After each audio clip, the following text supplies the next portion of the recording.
There's an American tech company that's developed this AI sales coach, and it quite often gets things wrong. It misreads calls or it criticizes strengths thinking they're weaknesses. It occasionally just misses the point.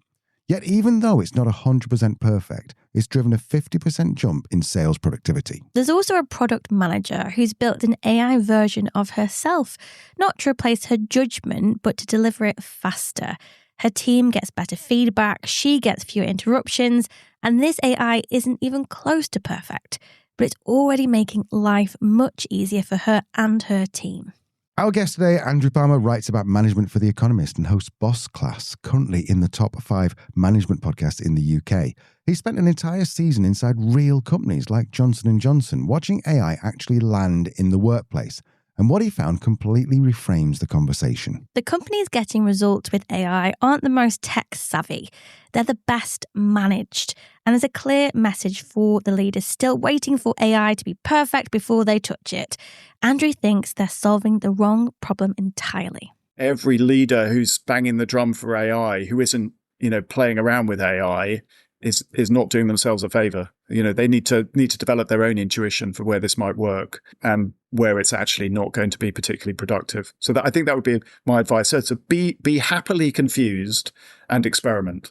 Today, we're asking, what does smart AI adoption actually look like? And also, what separates the leaders who are thriving from the ones who are just frozen in fear? This is going to change how you think about the whole conversation. Hello and welcome to Truth, Lies and Work, the award-winning podcast where behavioural science meets workplace culture, brought to you by the HubSpot Podcast Network, the audio destination for business professionals. My name is Leanne, I'm a chartered occupational psychologist. My name is Al, and I'm a business owner, and we are here to help you simplify the science of work. So today we're back with Andrew Palmer, management columnist at The Economist and host of Boss Class, currently the #1 management podcast in the UK. I say currently because we usually lose our position to Andrew when he releases a new series. That's true. So yeah, and I did joke about this, Andrew. We're coming after him. But anyway, Andrew's 3rd season has just launched. It is brilliant and it's entirely focused on AI in the workplace. Not the theory, the stuff that's already happening in real companies with real managers right now. And what Andrew found is genuinely surprising. And not because AI is doing this dramatic, terrifying things we keep reading about, but because the most effective uses are almost deliberately boring. And that's exactly why they're working. After this quick break, we'll get into what AI is actually being used for in workplaces today, the 50% sales productivity jump from a tool that isn't even that clever, and the Hillary Gridley story that honestly might be the most practical management idea we've heard all year. Don't go anywhere. Andrew Palmer, welcome back to Truth, Lies and Work. So excited to talk to you. And at time of recording, you are topping the UK management podcast charts on Apple. You're in the top 10 for business. It's a phenomenal new series. I want to get into it. Before I do, just in case anyone listening hasn't heard of you before, would you mind telling us who you are, what you do, and what you're famous for? Famous is overdoing it, maybe. But anyway, it's very nice to be here again, Leanne. So I'm the management columnist at The Economist. I'm also the host of Boss Class, which is The Economist podcast on work and management. And as you say, we've just launched our 3rd season, which apparently is doing very well. So I'm delighted to hear that. In terms of this series, it's all around AI, which I think has been the hot topic for the past 6 months now. It's all over socials. Everyone's talking about it. And I'm really interested in how you approached it. So I think when we talk about AI, a lot of people think about generative AI, don't they? Think about ChatGPT, Claude, Gemini, the rest of them. Where have you seen generative AI already being part of the everyday work of managers, of leaders? Yeah, so you're right to specify generative AI. Obviously, other forms of AI have been around for a long time. But what we were trying to do here was work out kind of how this thing is already starting to invade the workplace and also try and solve a little bit of a mystery, which gets to your question, which is this thing is remarkable. There's an awful lot of excitement about it, but it's also kind of disappointing in some ways. You don't see the productivity benefits showing up in the numbers. So what's actually going on? And I think one explanation for that is that the first instances of how this is being tried out by managers within organizations are quite mundane. in some ways. So, things that we've all heard of are being tried. So, internal chatbots that enable employees to go and look at HR rules, or how do I claim for my expenses, or if I'm sort of very high churn business, what do I do on day one? Those are fairly standard things. Managers themselves are using it to be more efficient in things like performance management. Coaching, I think, is probably the one which is most interesting and developed, and it has certain characteristics that kind of really nicely lend itself to being experimented with in the workplace by managers without being super high stakes. In terms of, as you said, there's some management tasks you've seen being taken over by generative AI. Of those that you've seen, is there anything that's working particularly well? Yeah, so I think there are probably characteristics to think about. So one is, and it gets to that point about being mundane, it's very hard to kind of, sort of sex up the idea of being boring, but it is quite important actually at this stage of generative AI in the workplace. So I'll give you a specific example from the show, and then explain why it seems to me to be useful or to resonate. So it's a maker of desktop laser printers called Glowforge. It's an American firm, and it's sort of playing around with AI in various ways. But one of the things that they've done is write their own sales coach, an AI sales coach. And this thing listens into the conversations that are happening between a salesperson and a client. And then it sends a summary, but with commentary on 2 strengths and 2 weaknesses in the salesperson's performance on that call. It's sent to the salesperson and to the salesperson manager, and then CC'd to the CEO. And so that's a fairly simple technique, right? I mean, we're all familiar with AI transcribing and summarizing, but the reason that it's worked, and by worked, I should say the CEO says that he's seen a 50% uplift in sales productivity per salesperson. So never seen anything like it before, is that it handles a number of problems. One is it's not possible for human managers to listen into every call and provide feedback. So it's kind of taken advantage of AI's inexhaustible energy and patience. The second is it's really neatly folded into a workflow. And this is like change management 101, but often gets forgotten in how AI is incorporated into workplaces. So this thing is, these summaries, these transcripts of calls are part of a weekly meeting between the salesperson and their manager. And it is expected that everyone looks at the doc and that they reflect on that and talk about it. So it's built into a rhythm. It's not forcing people to do anything different. It's just there. And then the other thing is that it doesn't rely on it being 100% correct. So we're all familiar with this idea of hallucinations and AI getting things wrong. And this thing gets things wrong too. It misinterprets things in calls. It might sort of criticize something which is actually a strength. But it doesn't particularly matter if all it is a springboard for a conversation. So manager and rep can talk about, like, well, I don't think the AI has got this right because this is what I was trying to do. So all of that is exceptionally useful. But it doesn't rely on the technology being 100% foolproof, and it does fit very neatly into this rhythm which already exists. So I think that's it's not super glamorous, but it is super effective because it's just following some quite basic rules of adoption. You mentioned there in terms of AI can have these hallucinations and get things wrong. What are managers doing to understand what they can trust and what they might need to question in terms of what's being produced? Yeah, so I think this is not just managers, it's all of us. So part of the season was me kind of like playing around with this technology and developing my own intuition for when can you trust, when can you not. And so, but the critical thing is like, is this a task where the stakes are sufficiently high that a hallucination or an inaccuracy really has big costs? And from that, you can start, I think, to sort of work out, what's worth playing around with, or what mitigations you need to have in place. So there was this nice phrase used by an MIT professor called Ramakrishnan, which is desired correctness. And all that is like, what is the threshold level of correctness that you want on any specific task? So if you're brainstorming, you don't care. There's no such thing as correctness. Or if you're writing a play, no such thing as correctness. If you're doing coaching, there is a desired level of correctness. You want it to reflect what was going on in the call, but you don't actually need it to be 100% right in its interpretations if it's going to be the basis for conversation. If you're, a doctor diagnosing something, then the level of desired correctness is super high.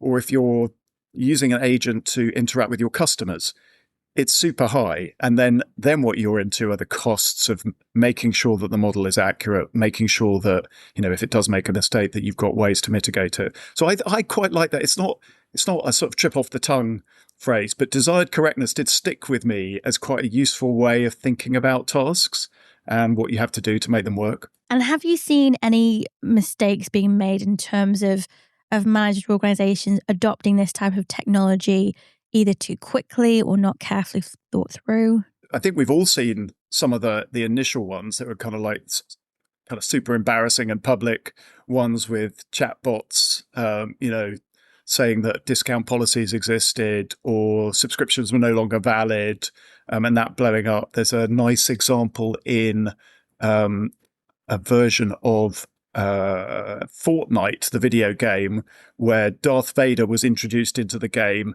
and people who were playing it managed to coax him into pretty foul-mouthed tirades. So that was all going on, and they had to kind of like apologize and pull that back. So there are fairly well-known examples, and we're still seeing them. Those were early days, but it's kind of interesting. Late last year, Deloitte in Australia had to refund some money to the Australian government because a report it had submitted to a department there contained stuff that was hallucinated. Here in the UK, the West Midlands Police has just had this big scandal with AI incorrectly hallucinating a football match that informed their decision in how to police a game between a club here and an Israeli club. So these things are still happening because, people are experimenting. People don't quite yet have an intuition.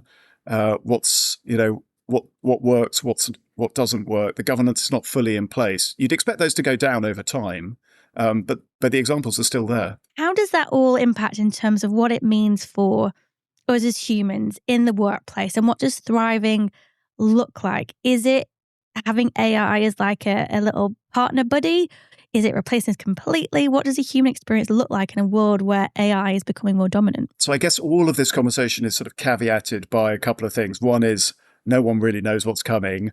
And the second is, the timeframes really matter here. So I'm kind of thinking like 18 months, 2 years, I think 10 years out. Who knows, right? I mean, like it could be totally transformational. So what does it look like to thrive? I mean, I think work really matters. So the idea of wholesale replacement of humans by machines, even if it's replaced by some, nirvana with a social policy net, and we're all kind of happily doing whatever it is that we want to do with our free time. I think that's basically not a great future for humanity. Work does impart meaning, I think, and will continue to. So the version of thriving. And I think that is achievable in that short to medium term, before the technology gets super capable, is exactly what you described, right? The stuff that makes our lives unbearably frustrating, the administrative work, the grunt work, the drudgery. If an AI can help to alleviate that, and we can spend our times on more stimulating tasks, then that is great. That is a version of thriving. But I don't know how we get rid of the fear that in time, this thing is going to come and get us.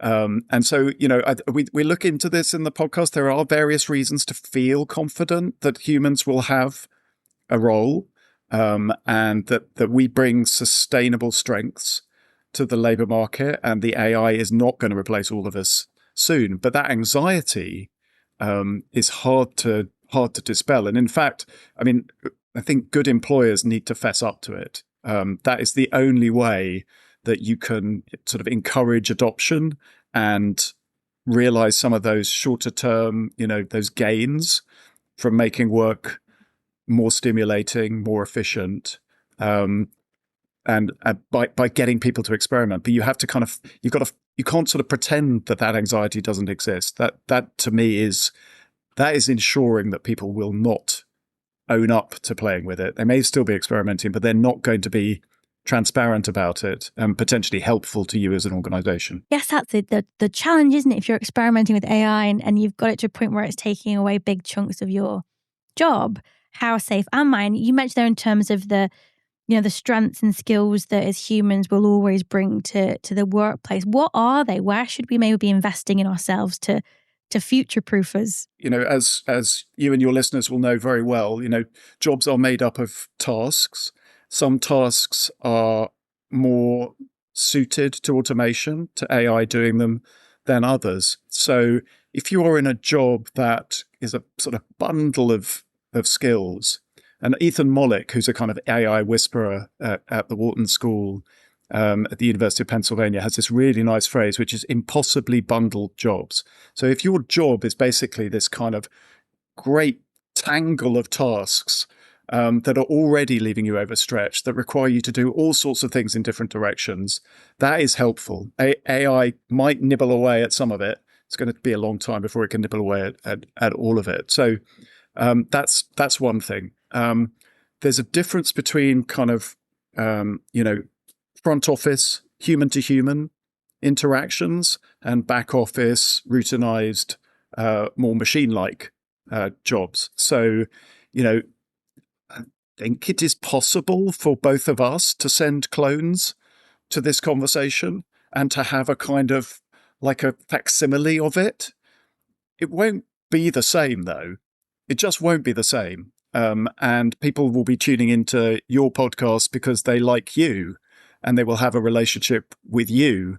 And a clone it's going to be a long time before a clone is going to elicit that kind of response. That's very, very hard. I mean, there's obvious stuff like physical movement. We're a long way off the humanoid robot phase of this. So if your job involves you occasionally having to get up and walk, that's probably a bit of a defense. And then things like judgment and taste, which are quite difficult to define. But if you're exercising them and it's built on experience and wisdom that isn't in the internet training data that an AI is working off, all of that is a defense too. So there are various things in there. And, I spent a little bit of time talking to someone a sort of musician who is using AI to compose and has a sort of large YouTube channel of people following an AI band for which he composes, and he uses AI to make the videos, et cetera, et cetera. And, I didn't particularly like the music, I have to confess, but his argument was, I am not just like putting in one prompt, song comes out, whack it up, that he is sort of iterating and iterating. He's bringing his sense of what counts as good and what taste is. And then he did make the important point that, like, even if the AI got so good that they could replicate this, going to see an AI band is not the same as going to see a live band. So touring is like, the plurality or the majority of revenues for the big stars in pop. And it's going to be a very long time before AI can replicate that experience. So that's another kind of example. If you can move somewhere where the AI is not within a job, that is some sort of defense. I'm sure we're going to talk about entry-level jobs at some point, because that's where you then get into a bit of a worry, right? There are certain categories of jobs where it's a little harder to see what the human is bringing. I guess my fear and thought would be is exactly as you said, it's about that human interaction, it's that human connection that is so hard to replace. Is that what's going to save entry-level jobs? The fact that we want people in the business, but also as managers, the best managers I know love developing talent. They love the energy that new people and new thought brings to an organization. Is Is that something that could save entry-level jobs? Is there something else? The reason to worry about it is obviously like here it's a cohort of people who don't know what it's like to be in the workplace, don't have experience on which to base judgment, and so they overlap most with the AI's current capabilities. So that makes them vulnerable. They're also the kind of people, right? I mean, if you've got they may be super bright, you probably don't want to throw them in front of clients, on day one. You want them to build up a sense of what it is like to be a professional. So that human to human thing is something they have to learn, at least in the old world. But what you might see, and certainly some of the people we spoke to were kind of making this case, is that, if you make kind of the apprenticeship phase or the junior job phase less focused on boring admin work and just sort of hanging around, and you're at the photocopier and that's how you see how people interact in an office. If you can get rid of that, maybe you can throw people in front of clients, or at least start to give them exposure to client work that much earlier. So people become more productive that much earlier. And then the second argument for entry-level jobs is I think a compelling one, which is, you want people who are more familiar with AI, or at least less ingrained in their habits. So, I'm trying to use AI, but I've got 30 years of using, email. I still like to print things off, right? I mean, it's sort of like ludicrously old-fashioned behavior, and people staring at me like, what are you doing?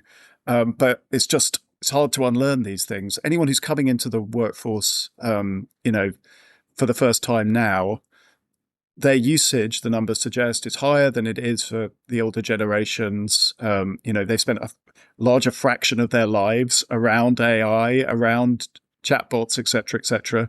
That ought to give them a bit of an advantage if we're in this moment when organizations are trying to rethink themselves. I think that's a pretty compelling reason. It may not save them, and it may not stop losses in jobs at that sort of lower end of the organization, but it is a compelling reason to keep hiring them. I just want to say for the record, I love printing stuff off. Put me in a comfy chair with a printed ebook and a highlighter. Ugh, yeah. Idea of heaven. And I guess it's going back to the employer's perspective. I'm assuming they want people to be experimenting with AI. They want to be able to find those efficiencies, whether it be in workflows or operations or improving accuracy, whatever it is.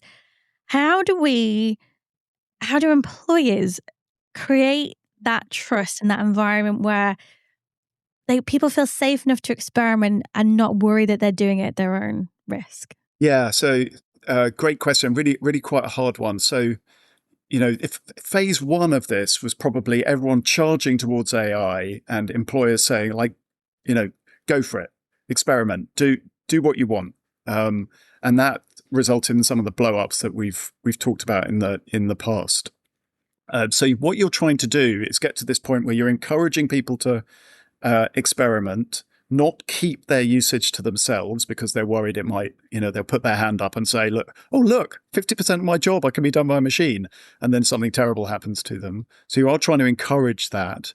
But you're also trying not to sort of overwhelm the organization with a ton of ideas that potentially blow up or cause kind of bottlenecks elsewhere. So Johnson & Johnson is a good example of this, big pharma firm in the US, which started off with this very, very intentional sort of experimental phase, let 1,000 flowers bloom.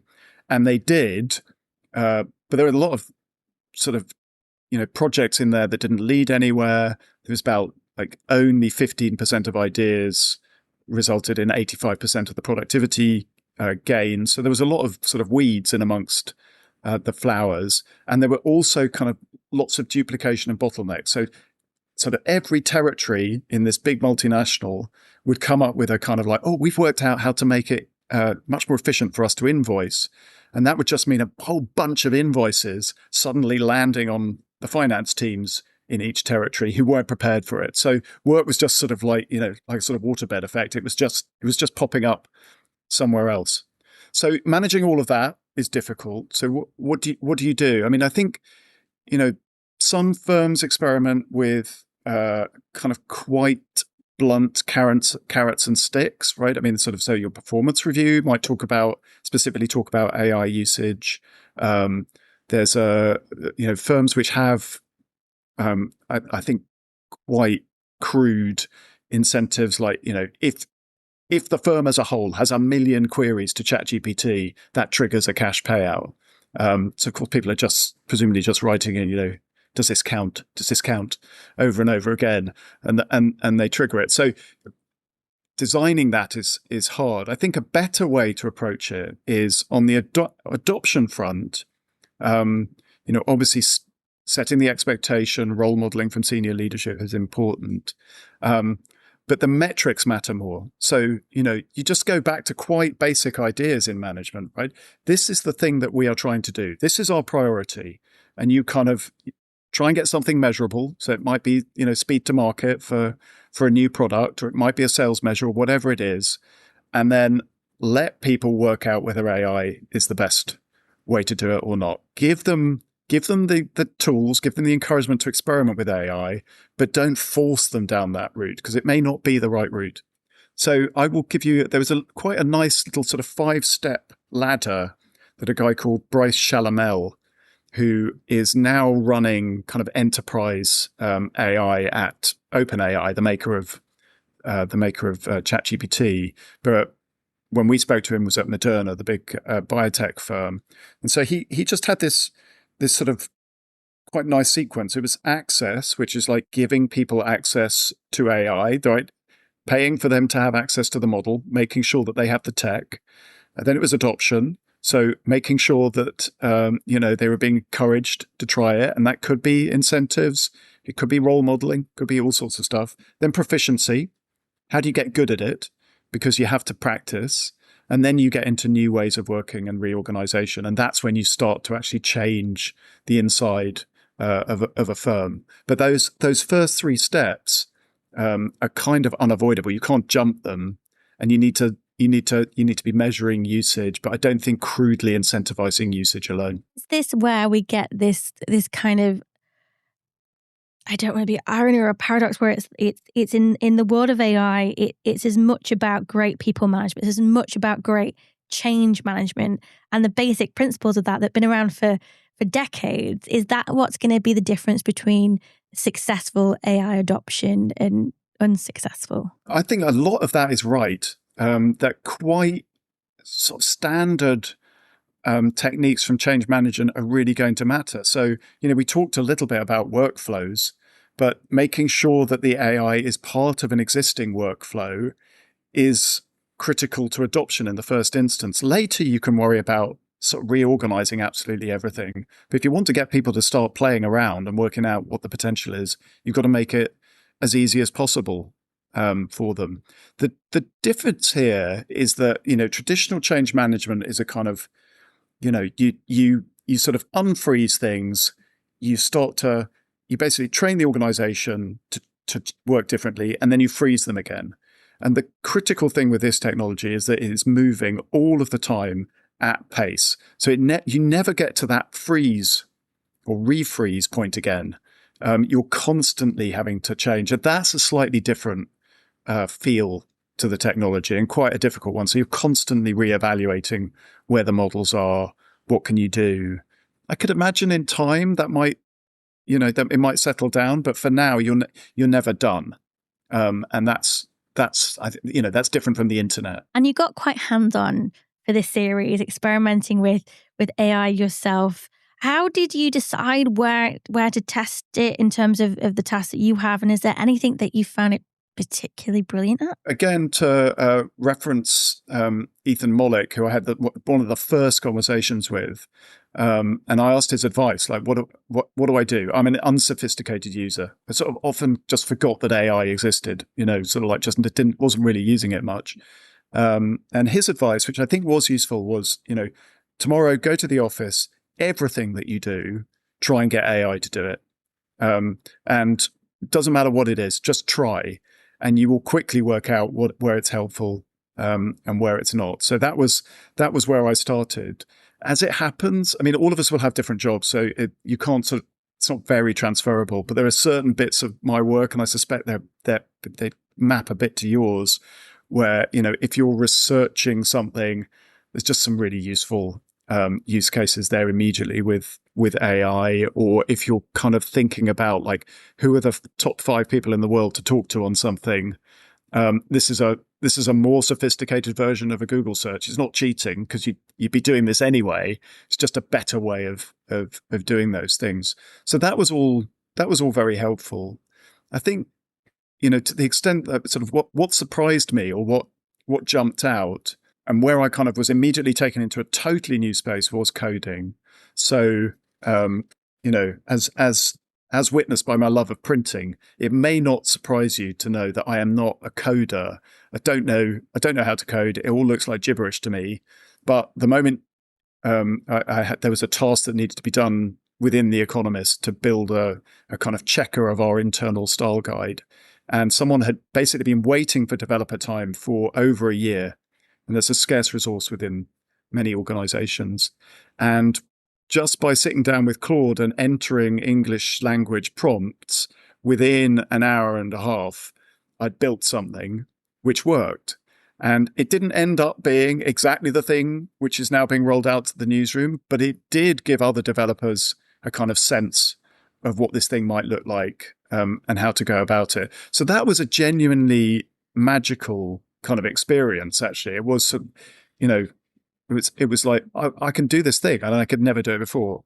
But there's then also a bit of the kind of pullback, because I'm sure there's like so many journalists now saying, "Oh, coding! Look, I can code.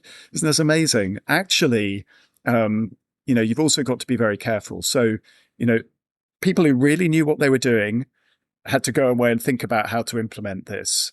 I'd given some useful clues, but I was also nowhere near producing something that was able to go out to a sort of live environment. And other conversations that we had in the season made it clear that vibe coding is wonderful for kind of accelerating sort of prototyping. I'm about to use the word ideation, which is a kind of rule of mine. I should never use the word ideation. But that kind of process of thinking through ideas, it can accelerate that, but you don't then throw it out to market. You've got to have people who really know what they're doing to review the code, and to write it and to test for security. So there's a nice little phrase, which is demo, don't memo, which is going around in tech circles. And that's like, don't write PowerPoint slides, don't write Google Docs. Just use use vibe coding platforms to give a sense of what it is that you're talking about. But you don't then just throw it out to a production environment. There's still work to be done. So there was that was both magical and a kind of like, well, hold on, don't lose your head over this, because it can still foul up in fairly drastic ways. I mean, is there anything that you think changed your view of how humans might work, given its current capability, and bearing in mind that this is as bad as it's ever going to be, and where it could move forward? One of the kind of my favorite conversations was with a kind of unheralded person, actually. So there's someone called Hilary Gridley, who's a product manager at Whoop, which is a wearable device company. And Hilary's not wildly senior person, not kind of like out there, kind of above the parapet. But she's just super interesting on how to use AI as a manager, and has built a bit of a reputation for herself in that field. And so what she's doing just within her team is sort of supercharging herself as a manager. So this is kind of coaching and feedback, I guess, is the sort of use case here, where, she says, as a manager, I have limited time to give feedback to everyone. And I find that I'm giving the same feedback over and over again to people, as new people come into the team, or because, her advice is not landing for whatever reason. So she's just built a ton of custom GPTs where she is basically codifying her feedback. So, she will take a first draft of something and then a finished draft of something, ask the AI to turn that into a kind of a sort of feedback machine, basically, so that other members of her team when they have a first draft of something, can put it into the custom GPT, say, what does this look like? And a kind of quasi-Hillary, a sort of shadow version of the manager is there saying, look, you need to work on this and that. And that doesn't remove the entire process. She still needs to look at something, but what's coming across her desk tends to be better quality than it was beforehand. And, the person on her team is not waiting for feedback. That seems like a kind of low stakes and really helpful way of a manager improving their team when, and we all know the constraints around middle managers, etc. When time is limited, when lots of people want feedback. So I just really like that, and I played around with making sort of versions of that here, and it was useful just as a critiquing tool. It was really, really useful. So I would encourage people to play around with that. I really enjoy about Boss Class is how the people that you speak to and the organizations that you get insights into it. It's such brilliant real world examples. And honestly, I think I'll retell the story you told us about Toyota the last time we spoke to you, probably at least once a week to somebody that we come across, because it's just such great lessons that we can take forward with us. You spoke to so many people, Brett Taylor, Mike Krieger, brands like Pizza Hut, Indeed, Lovable. What's the standout story takeaway for you? Well, if we're talking Pizza Hut, we've got to talk about takeaways, haven't we? So the standout takeaway, I think, would be that we're in this phase where there are all these kind of barriers to reaching the kind of the imagined AI future. And so you have to think all of those through. And some of the behavioral, and we've talked about them, employees are fearful or they're over enthusiastic and they don't think things through. So that has to be worked out. Some of them are workflow related. Like, is it natural? Is it a natural part of things? Some of them are technical. Is the AI good enough? Does it hallucinate? And some of them are organizational. So, how does the organization as a whole make sure that things are fitting sort of smoothly into the way that things are running? So I will pick on Pizza Hut, not because it is, the most sci-fi version of the future, but because it is I think a useful window on what's happening right now. So I went to a place called Plano, which is north of Dallas in Texas. Apologies to your Plano listeners, but I do not recommend going to Plano. There's almost nothing to recommend it, but it is a place which has the kind of experimental Pizza Hut. Basically, it's a sort of laboratory for innovation within that brand, which is owned by a bigger company called Yum Brands. So at that Pizza Hut, basically AI is infusing absolutely everything. So you've got, customers making orders and it's an AI chatbot. You have machine learning AI working out which orders should be done first, so that a pizza can arrive with a customer piping hot if it's being delivered. You have generative AI pulling on social media feeds, rating sites, direct feedback to give a sense of if there are any problems, and so on and so forth. So, and in future, they think that there'll be computer vision there as well, so that people can kind of like be sure that they're putting the right number of pepperonis on the pizza or whatever it might be. But all of it is it's in the workflow. So you've got this technology is there. It is incrementally helping to make a process better. They are not going wild with it. It is experimental. The chatbot, the drive-throughs that they have elsewhere in that group have humans listening in and stepping in if things start to go wrong. So it's one of those things where I spent couple of hours there, and sort of at the end of it, I was sort of asking, God, is this it? This is the super technology, and you end up with the right number of pepperonis on your pizza. It feels a little bit kind of disappointing, but actually, I think it's a really good example of how playing around with processes, working out where it fits, where it doesn't, thinking through the guardrails. Is something that every organization has to go through. I don't think pizza is going to be transformed very fast, in fact, but I think those principles are quite useful to think about. And you did say takeaway. I did. Fair. I mean, was there anything that you saw that kind of scared you? I don't know if you've heard about this, and I'll probably forget the name. It's called something like Maltbook, and it's basic. Yeah. You heard about this where the AI agents have basically got their own social networking site, and I was telling me about it, and I was like, it's amazing and it's cool, but it's kind of terrifying. Is there anything you saw that kind of made you step back and think, oh, I'm not sure? There are things which are really frightening. Again, if you go a sort of long enough time horizon out and start to extrapolate, you could imagine the AI being really, really good at almost everything, better than humans. And so Maltbook is a sort of, I guess, one example of that. Although to me, that's maybe less frightening because it's a bunch of agents kind of, sort of interacting with each other based on what they're being trained on. I think you'd expect some sort of pretty weird behaviors, but there is, people behind these models are worried about, there's behavior like blackmail, for example.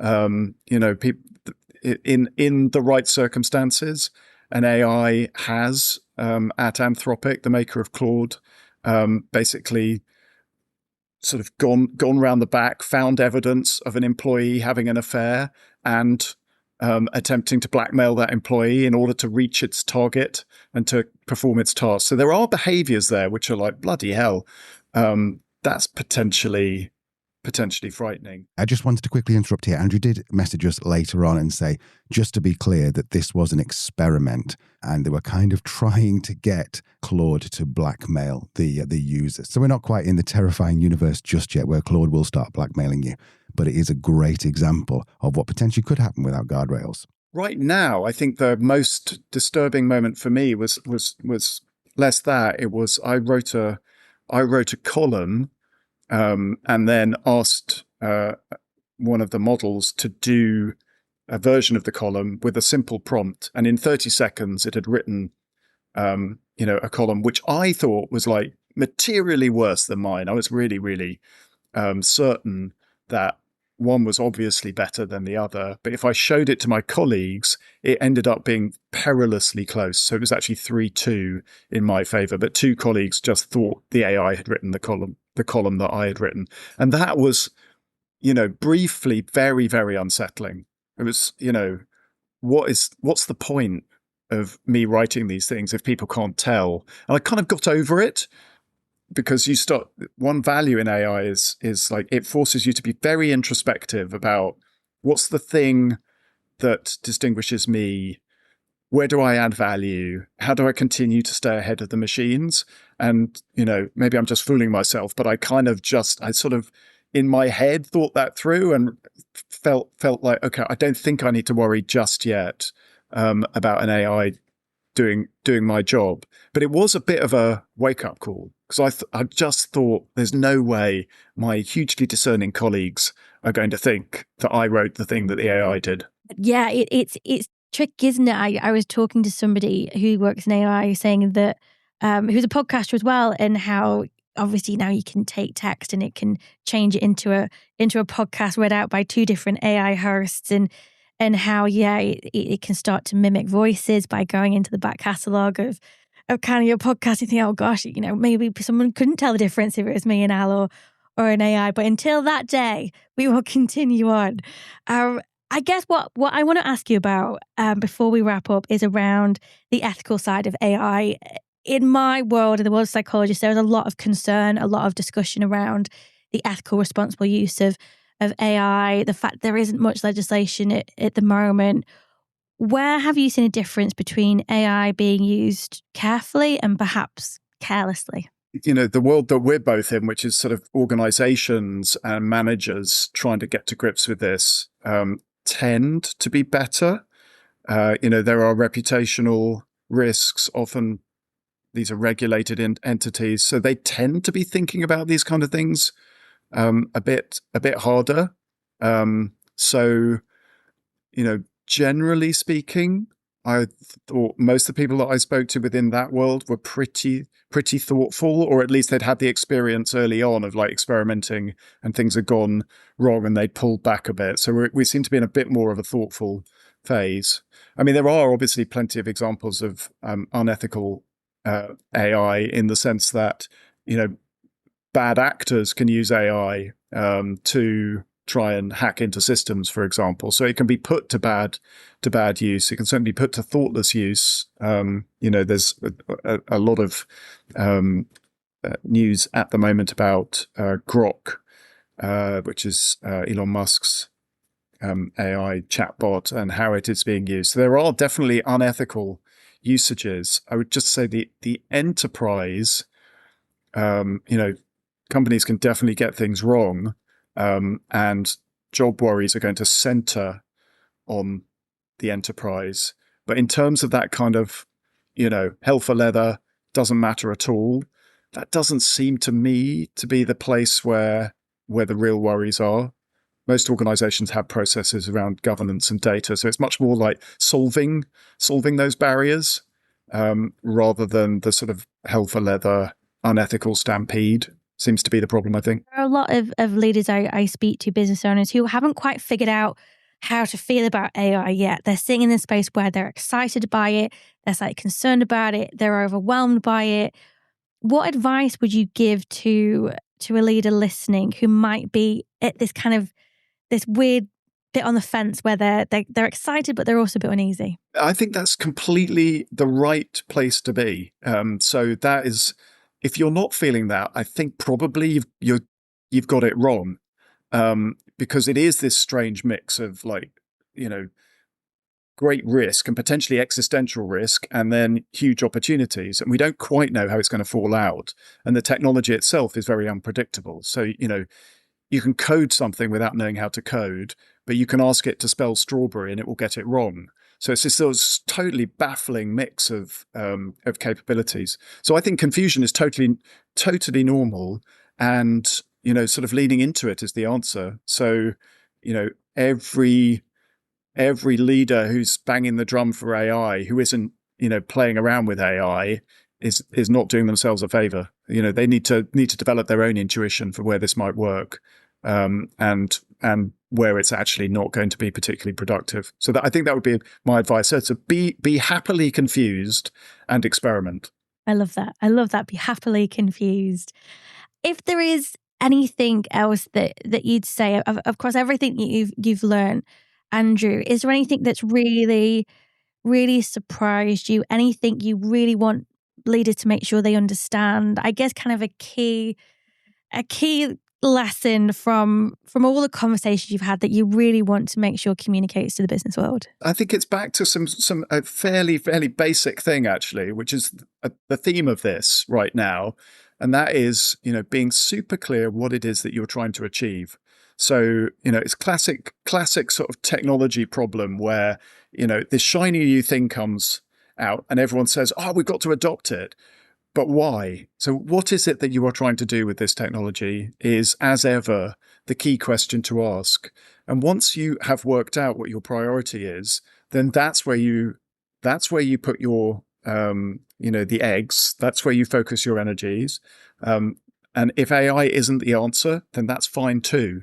There may be other ways to solve the problem. But I think it is a sort of prioritization challenge, fundamentally still. When this thing can do everything, that's a real problem. That's sort of paralyzing. It's like watching Netflix, right? You can't what the hell do I do? So choose the thing that has the most impact as a leader and go from there. I think that would be it's like super obvious, but actually surprisingly sort of countercultural advice. If there's anyone listening who is feeling a bit nervous having heard this conversation, what advice would you give them from a career point of view to stand out and I guess, to use your phrase, get ahead of the machines? Well, I think playing around with them is important. So, it's natural to feel anxious about AI and to wish that it hadn't been invented, frankly, if you're kind of heading into this labor market. But it's there, it's with us, and potentially it is going to do amazing things as well as damaging things. And so I do think playing around with it is even more important for the kind of, the younger cohort. It is a way to kind of lean into, so you don't have other things to bring to the table for entry-level jobs, but you can bring an understanding of AI. So I would say that. And then I would say the other thing is, and this applies to everyone, is working out, when it is not appropriate to use it. So this is something we all have to get our heads around is, even as it gets better and better and better, what are the skills that you want to guard for yourself? What are the moments when, using this thing actually results in some sort of cognitive decay over time or dependence on the machine? And so I would say, one thing which is very, very noticeable from talking to people who are right at the cutting edge of this is that almost without exception, they said that they do not use AI to write, that they use AI to kind of critique what they have written, but writing is thinking, and they do not want to outsource thinking. And so all of us have to kind of have that internal conversation. What's the point when we're going to do the work, even if there's this really, really tempting, fast assistant, which is always happy to help. So that was Andrew Palmer from The Economist. And I don't know about you, Leanne, but I came away from that feeling usefully confused. Yes, which it turns out is exactly where Andrew thinks we should all be. So let's go back and pick out 3 key takeaways for leaders. Number 1, start boring and start now. The most effective AI implementations aren't glamorous. They're built into existing workflows, they're low stakes, and they don't demand 100% accuracy. Think Glowforge's AI sales coach, not sci-fi. Find one repetitive task in your team's week and try it there first. And the second thing, this is so important, don't outsource your thinking. Andrew spoke to people at the absolute cutting edge of AI, and almost every single one of them said they refuse to use AI to write. They use it to critique what they've already written. Writing is thinking. You need to really guard that. And if you're building a team, ask yourself, what skills do you never want your people to outsource to a machine? And lesson 3, be happily confused. If you're a leader who's excited by AI, but also kind of uneasy about it, Andrew says you've got it exactly right. Confusion is the appropriate response to a technology this genuinely unpredictable. The answer isn't to resolve the confusion, it's to lean in and experiment anyway. You can find Andrew's Boss Class podcast wherever you get your podcasts. Just search Boss Class by The Economist. We'll put a link in the show notes along with Andrew's Bartleby column. It's currently back for its 3rd season, exploring how AI is transforming leadership and management. So if you like this interview, you are going to love Boss Class too. That's all for today. This is Truth, Lies and Work. We will see you next week.